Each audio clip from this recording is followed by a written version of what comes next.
Hallelujah, ದೇವರಿಗೆ ಸ್ತೋತ್ರ. Good morning. ದೇವರ ಮಾತುಗಳನ್ನು ಕೇಳಲು ಸಿದ್ಧರಾಗಿದ್ದೀರಾ? ಒಂದು ಚಿಕ್ಕ ಸಂದೇಶ. ವಿದಿನ್ 20 ಮಿನಿಟ್ಸ್ ಸ್ವಲ್ಪ ನಿಮ್ಮ ಕೆಲಸ ಕಾರ್ಯಗಳನ್ನೆಲ್ಲ ಪಕ್ಕಕ್ಕಿಡ್ರಿ.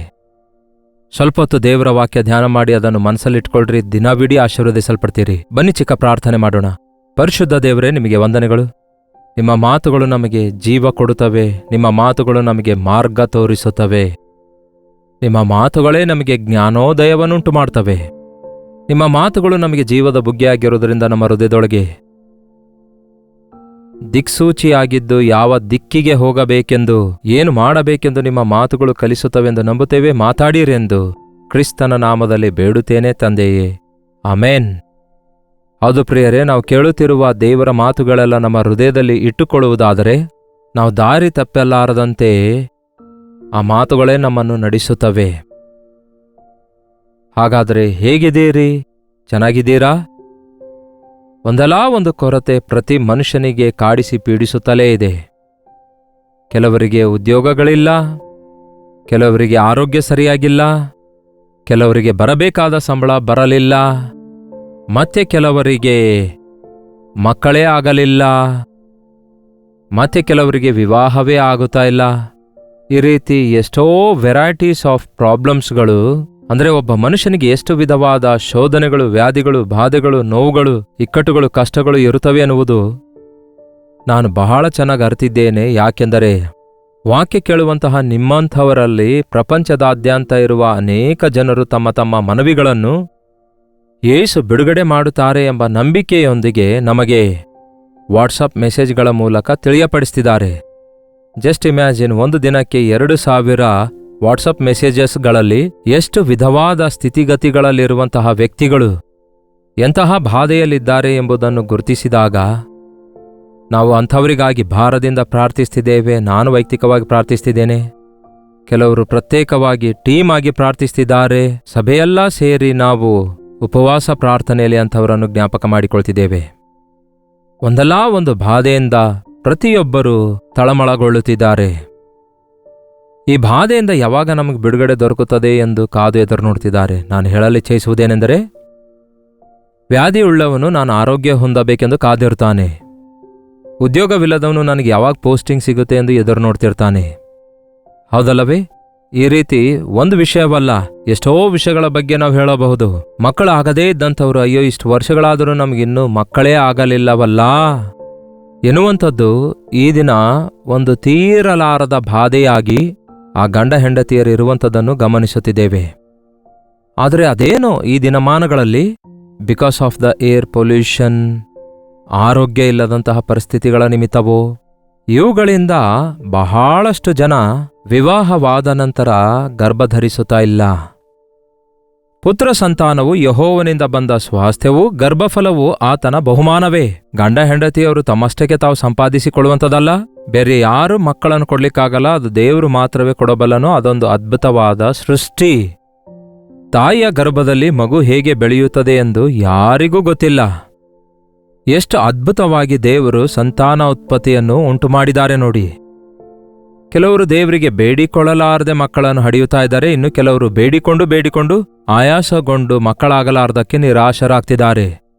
ಯಾಕೆ ನಮಗೆ ಮಕ್ಕಳಾಗಲಿಲ್ಲ? ನಮ್ಮಿಬ್ಬರಿಗೂ ಒಂದೇ ಸಾರಿ ವಿವಾಹವಾಯಿತು.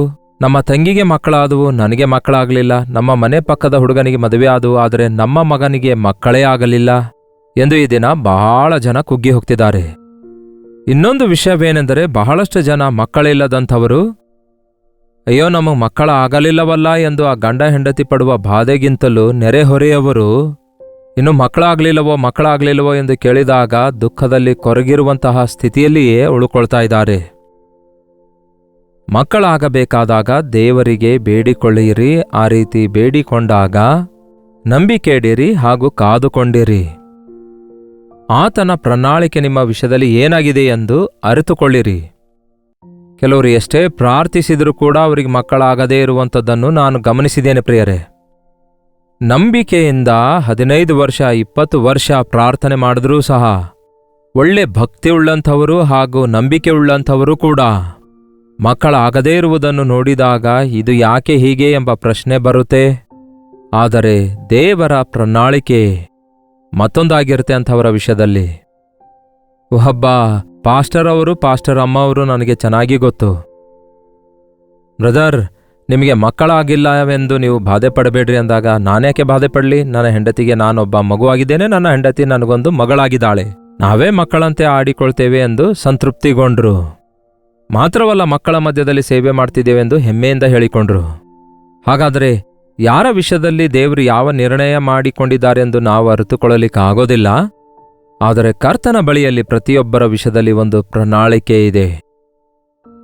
ಲೂಕ ಸುವಾರ್ತೆ 1ನೇ ಅಧ್ಯಾಯದಲ್ಲಿ ಒಂದು ದಂಪತಿ ಇದ್ದಾರೆ. ನೀವೆಂದಾದರೂ ಓದಿದ್ದೀರೋ ಇಲ್ಲವೋ? ಅವರ ಹೆಸರೇ ಎಲಿಜಬೆತ್ ಅಂಡ್ ಜಕಾರಿಯಾ. ಎಲಿಜಬೆತ್ ಮತ್ತು ಜಕರಿಯಾ ಎಂಬ ಇವರಿಬ್ಬರು ಬಹಳ ಭಕ್ತಿಯುಳ್ಳವರಾಗಿದ್ರು. ಅವರು ಒಳ್ಳೆ ಕುಟುಂಬದಿಂದ ಬಂದವರಾಗಿದ್ರು. 5ನೇ ವಚನ ಹೇಳುತ್ತೆ, ಜಕರಿಯಾನೆಂಬ ಒಬ್ಬ ಯಾಜಕನಿದ್ದನು. ಅವನ ಹೆಂಡತಿಯು ಆರೋನನ ವಂಶದವಳು. ಆಕೆಯ ಹೆಸರು ಎಲಿಜಬೆತ್. ಅವರಿಬ್ಬರು ಕರ್ತನ ಎಲ್ಲ ಆಜ್ಞೆಗಳನ್ನು ನೇಮ ನಿಷ್ಠೆಗಳನ್ನು ಕೈಕೊಂಡು ತಪ್ಪಿಲ್ಲದೆ ನಡೆದುಕೊಳ್ಳುತ್ತಾ ದೇವರ ದೃಷ್ಟಿಯಲ್ಲಿ ನೀತಿವಂತರಾಗಿದ್ದರು. ದೇವರಿಗೆ ಇಷ್ಟಕರವಾಗಿದ್ದರು, ದೇವರ ವಾಕ್ಯಾನುಸಾರವಾಗಿ ಜೀವಿಸುತ್ತಾ ಇದ್ರು, ದೇವರ ಕೆಲಸ ಮಾಡುವವರಾಗಿದ್ದರು ಹಾಗೂ ದೇವರ ಸೇವೆಯಲ್ಲಿದ್ದವರಾಗಿದ್ರು.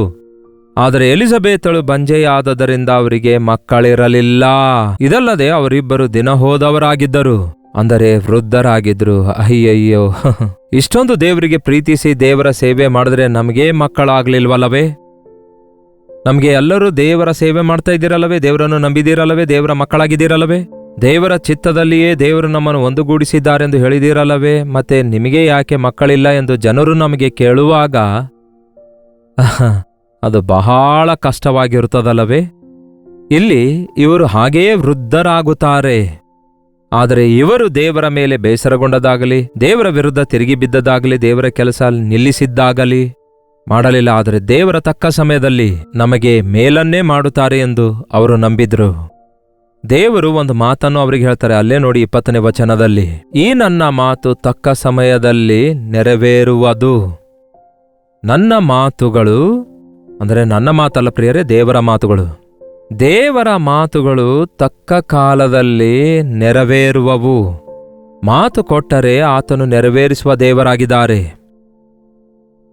ದೇವರ ಒಬ್ಬ ಯಾಜಕನಾಗಿರುವ ಈ ಜಕರಿಯ ದೇವಾಲಯದಲ್ಲಿ ತನ್ನ ಸೇವಾ ಕಾರ್ಯ ಮಾಡುತ್ತಿರುವಾಗ ದೇವದೂತನು ಪ್ರತ್ಯಕ್ಷನಾಗಿ ಅವನಿಗೆ ಒಂದು ವಾಗ್ದಾನ ಮಾಡ್ತಾನೆ, ಭಯಪಡಬೇಡ ಎಂದು. 13ನೇ ವಚನದಲ್ಲಿ, ನಿನ್ನ ವಿಜ್ಞಾಪನೆ ದೇವರಿಗೆ ಮುಟ್ಟಿತು, ನಿನ್ನ ಹೆಂಡತಿಯಾದ ಎಲಿಜಬೆತಳು ನಿನಗೆ ಒಬ್ಬ ಮಗನನ್ನು ಹೇರುವಳು, ನೀನು ಅವನಿಗೆ ಯೋಹಾನನೆಂದು ಹೆಸರಿಡಬೇಕು.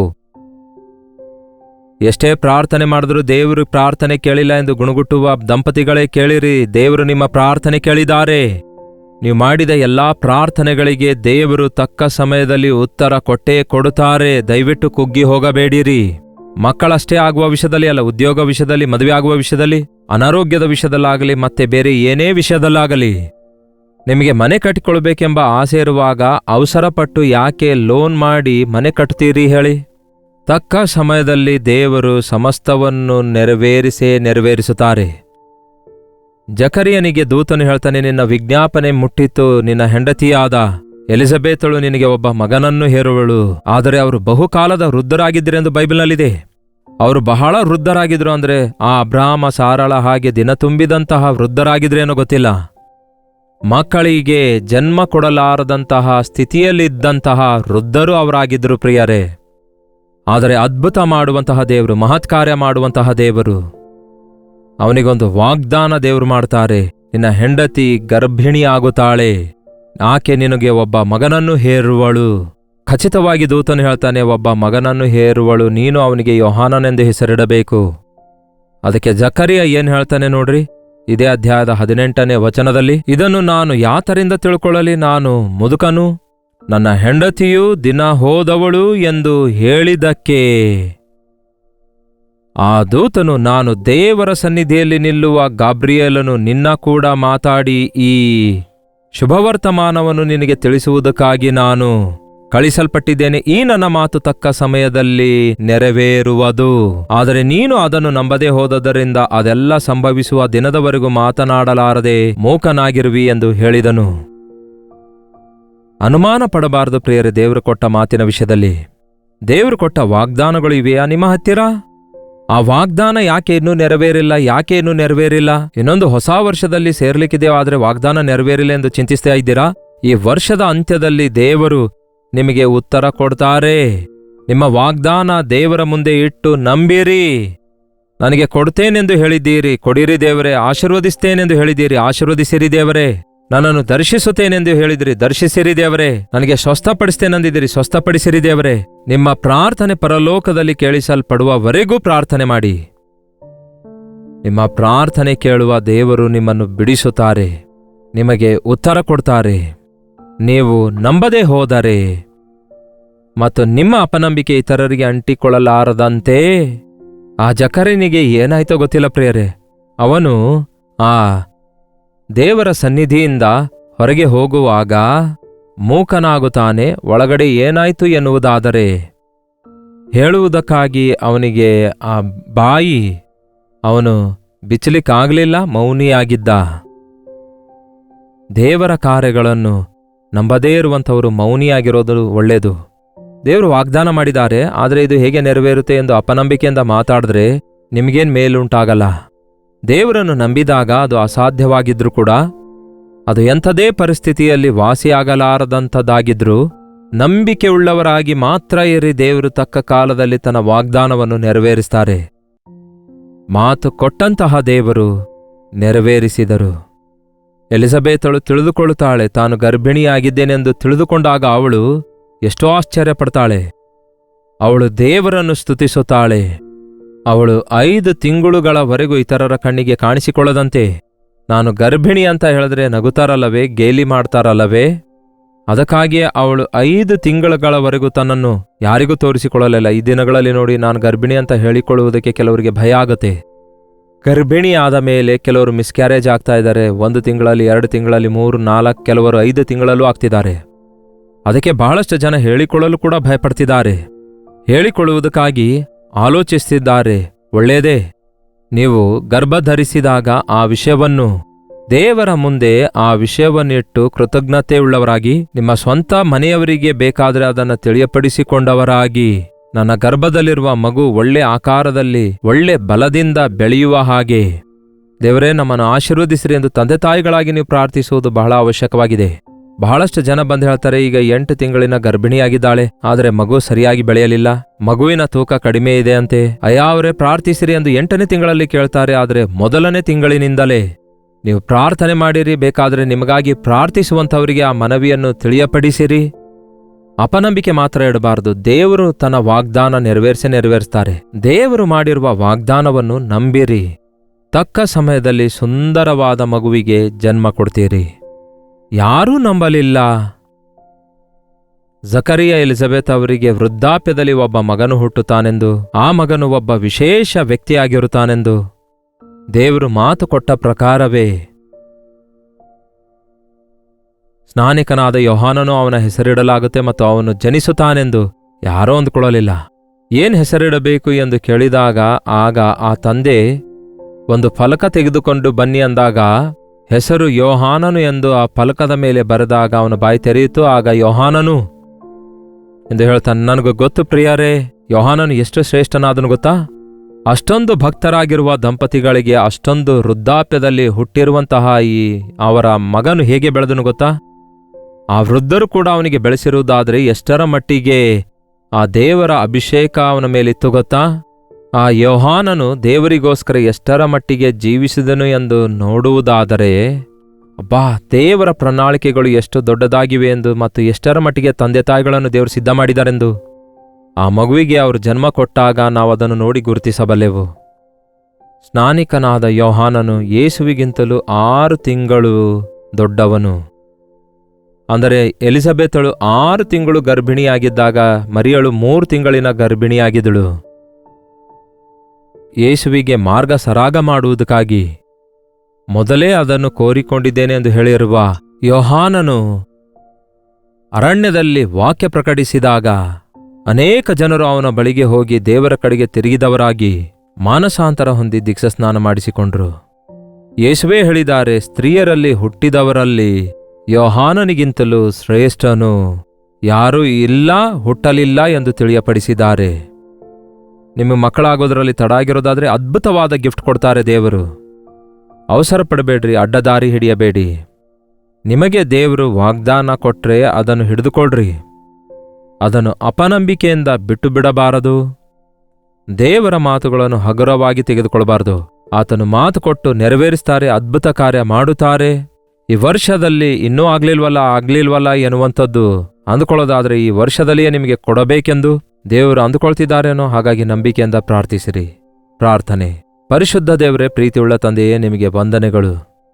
ಎಂತಹ ದೊಡ್ಡ ದೇವರು ನೀವಾಗಿದ್ದೀರಿ. ನಮ್ಮ ಮಾತುಗಳು, ನಮ್ಮ ಆಲೋಚನೆಗಳು, ನಮ್ಮ ಪ್ರಣಾಳಿಕೆಗಳು ನಿಮ್ಮ ಮುಂದೆ ಕೆಲಸಕ್ಕೆ ಬರುವುದಿಲ್ಲವೆಂದು ಮತ್ತು ನೀವು ನಂಬಿಗಸ್ತನಾದ ದೇವರಾಗಿದ್ದೀರೆಂದು, ನೀವು ನಿಮ್ಮ ಮಾತನ್ನು ತಕ್ಕ ಸಮಯದಲ್ಲಿ ನೆರವೇರಿಸುವ ಆತನಾಗಿದ್ದೀರೆಂದು, ನೀವು ವಾಗ್ದಾನ ನೆರವೇರಿಸುವ ಆತನಾಗಿದ್ದೀರೆಂದು, ನೀವು ಆಲಸ್ಯ ಮಾಡುವುದಾದರೆ ಅತ್ಯಧಿಕವಾಗಿ ಆಶೀರ್ವದಿಸುವ ದೇವರಾಗಿದ್ದೀರೆಂದು, ನಿಮ್ಮ ಸಮಯದಲ್ಲಿ ನಿಮ್ಮ ಕಾರ್ಯಗಳನ್ನು ಪರಿಪೂರ್ಣವಾಗಿ ನೀವು ಮಾಡಲು ಶಕ್ತನಾದ ದೇವರಾಗಿದ್ದೀರೆಂದು ಸಂಪೂರ್ಣವಾಗಿ ನಂಬಿಕೆ ಇಡಲು ಸಹಾಯ ಮಾಡಿರಿ.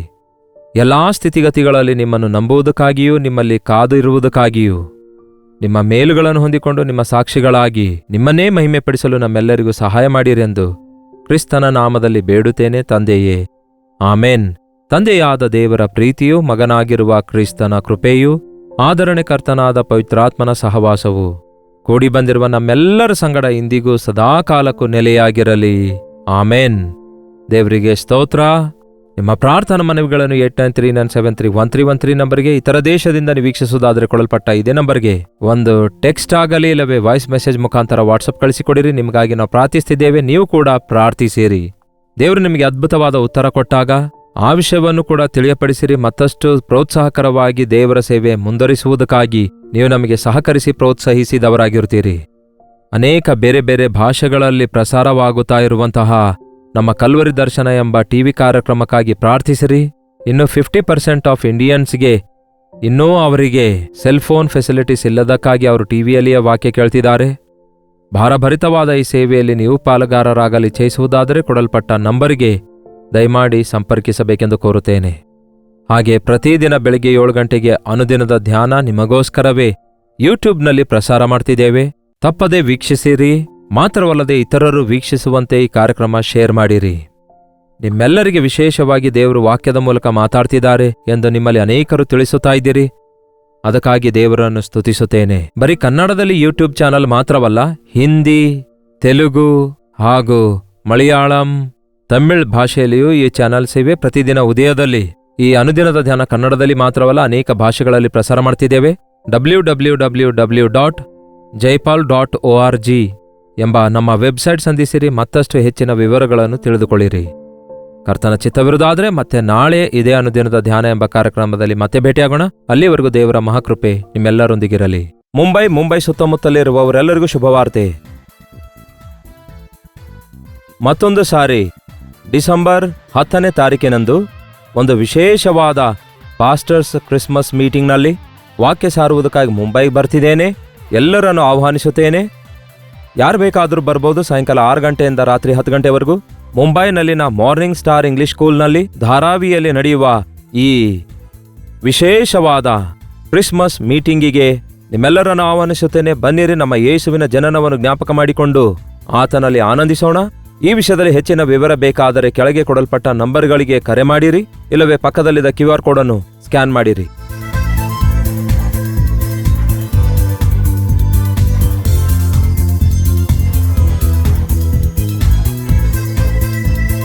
ಮುಂಬೈ ಸುತ್ತಮುತ್ತಲಿರುವವರೆಲ್ಲರಿಗೂ ಶುಭವಾರ್ತೆ. ನಿಮ್ಮನ್ನು ನೇರವಾಗಿ ಭೇಟಿಯಾಗಿ ನಿಮಗಾಗಿ ವೈಯಕ್ತಿಕವಾಗಿ ಪ್ರಾರ್ಥಿಸಬೇಕೆಂದು ಮತ್ತೊಂದು ಸಾರಿ ಮುಂಬೈನಲ್ಲಿ 1 ಡೇ ಗೆಟ್ ಟುಗೆದರ್ ಅನ್ನು ಮುಂದಿನ ತಿಂಗಳು ಡಿಸೆಂಬರ್ 11ನೇ ತಾರೀಕಿಗೆ ಏರ್ಪಡಿಸುತ್ತಿದ್ದೇವೆ. ತಪ್ಪದೇ ಬನ್ನಿರಿ.